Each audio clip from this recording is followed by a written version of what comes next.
This is the Asus Zenfone 9.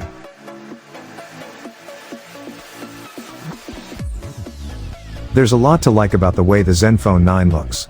The obvious starting place is the size. Thanks to using a small 5.9 inches display, this is a small phone by modern standards, and at 169 grams it's also impressively lightweight.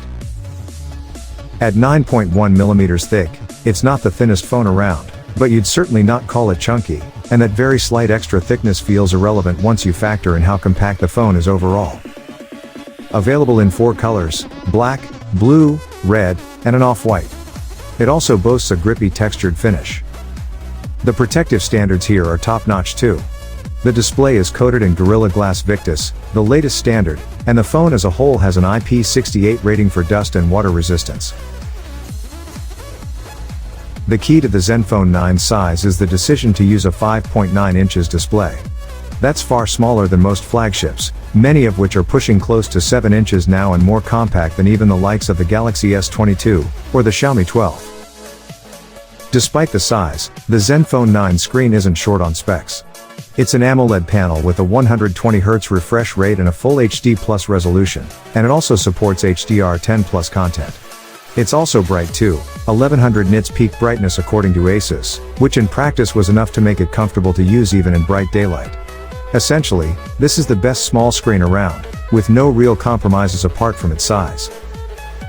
As for audio, the standout feature is the inclusion of a 3.5mm headphone jack, especially impressive in a phone that's both this small and waterproof, the two common excuses for dropping the jack. Asus chose to equip the phone not only with a flagship chipset, but specifically the Snapdragon 8 Plus Gen 1. A mid-cycle refresh chip with overclocked performance, mostly found in gaming phones and performance flagships.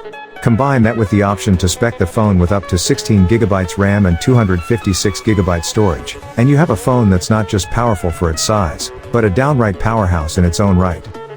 There's a big caveat to that: cooling chips run hot, and cooling tech takes up a lot of space.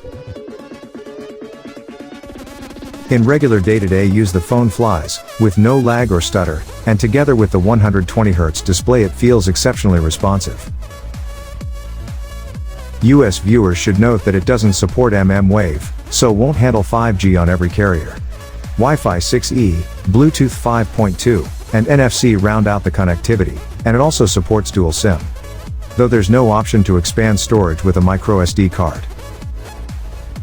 Small phones have small batteries, and small phones have short battery lives.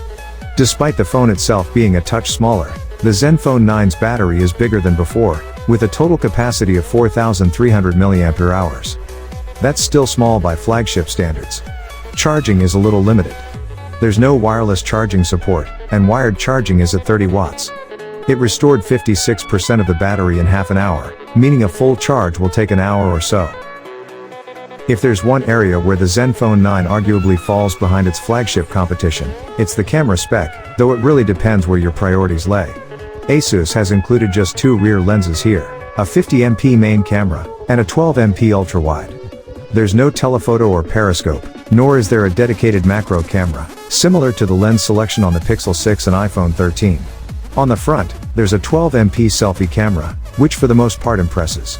The front-facing camera can record video at up to 4K at 30 FPS, while the rear camera can go as high as 8K at 24 FPS.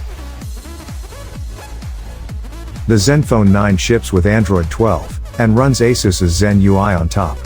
This is a pretty bare-bones skin, and for the most part the phone looks and feels like stock Android. Even though the phone is already small, Asus has worked to optimize it even further to suit one-handed use. The Zenfone 9 is a full-force flagship in a small size, and with remarkably few compromises for it.